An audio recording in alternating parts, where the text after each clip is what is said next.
Thank you for taking the time to listen to my video on my journey through the MDS program.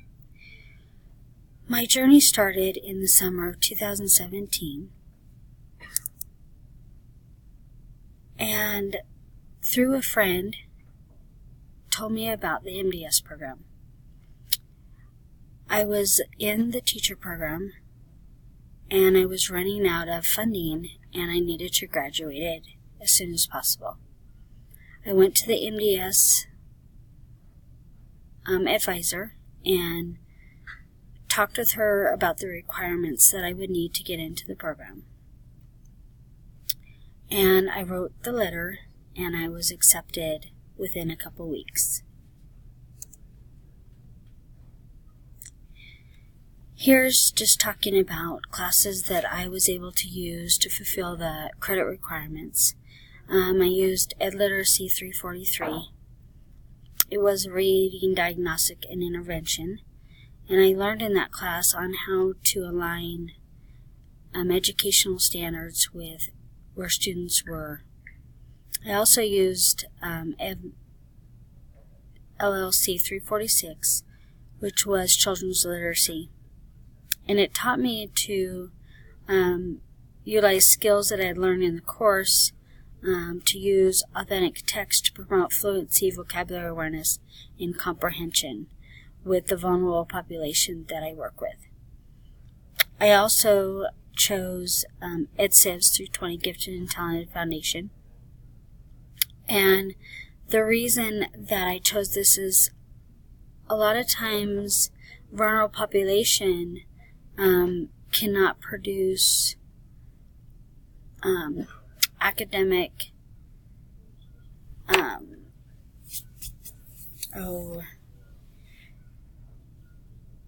achievable goals because of the language barrier. So I was able to use this class to help students who have that language barrier to show all their gifts in academic areas. Courses that I've taken are Sociology 390, Leadership 325, and the MDS Capstone 495. I believe that the MDS program has helped me in my personal and professional life. In my personal life, I use the courses and the information in areas that I volunteer, in my friendships, through parenting of my children, and I currently am a caregiver to my grandma. In my professional life, the MDS program has helped me to achieve my goals to enter a master program. It has taught me how to mentor upcoming teachers and people who want to volunteer with the vulnerable population that I work with. And it also has helped me to make connections with people who want to work alongside me with the nonprofit. Here are some very important people in my life and some of my goals.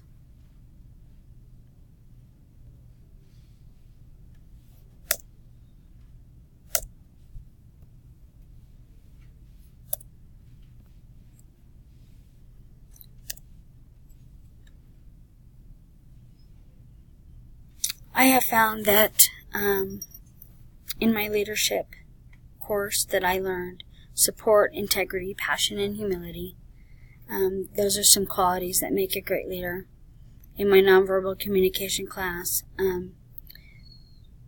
maintaining expressions that are authentic to how I am feeling, making sure that my gestures and my touch are communicating what I want them to. In the conflict management class, I learned how to resolve confrontation, learning how to compromise in difficult situations, reconciliation with people that within a team or an organization, how to do that, and to be able to agree on fundamental topics.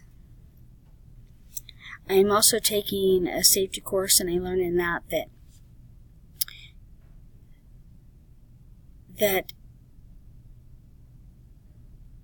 in the playground where my kiddos play, that there needs to be age-appropriate signage to promote safety with the children that play on them.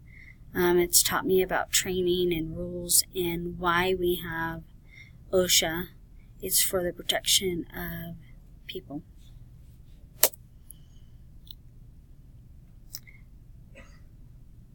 This picture just highlights the service learning that I did this semester through my capstone. And these are some of the students who belong to my reading group for refugees, and we meet every Tuesday from 6:30 to 8:30. The MDS program had a component of service learning, and these were my goals. For the volunteers, I wanted them for tutoring, and they model social and cultural norms. They also help to build healthy relationship with the students.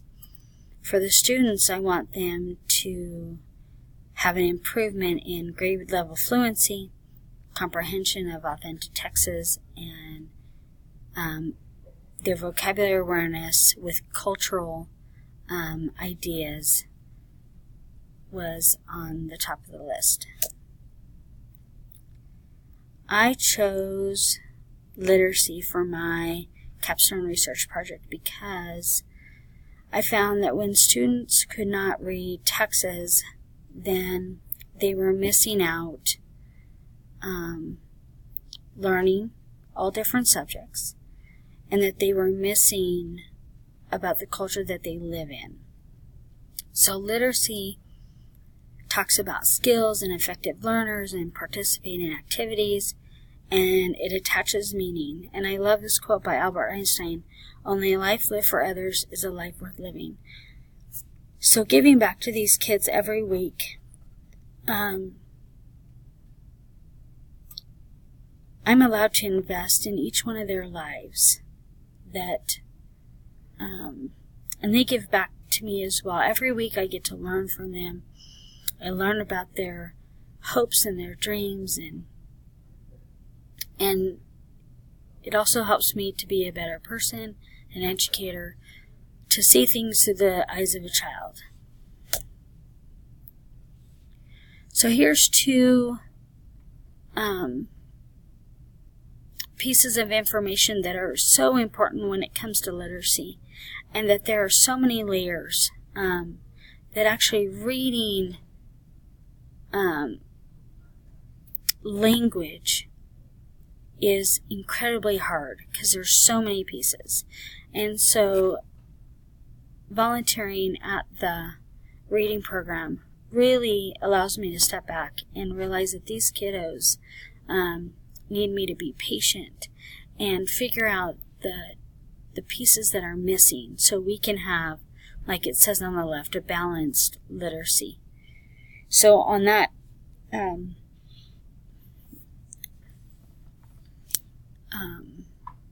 picture, it talks about reading and writing and listening and speaking, word study and assessment, and eventually the reading program will encompass all of those. And then on the right, Scarborough's reading rope, it really talks about what makes a skilled reader. And so just knowing that on how far that the kids have come from when they first entered this country is pretty remarkable. This is another quote that I can apply to the program. Literacy is the single most significant skill needed to function effectively in school, in the workplace, and in society. It is vital to a successful education, career, and quality of life. The reason I chose this quote is because if kids are not getting the literacy help that they need, then eventually this is going to affect college opportunity and workplace and understanding the society that they live in. I just want to give a shout out and a thank you to the faculty at the NWS program. You guys were a fundamental part of my completion of the degree, and you guys really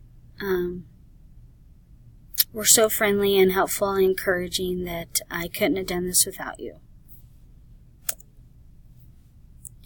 And then there's my references. Thank you and have a great day.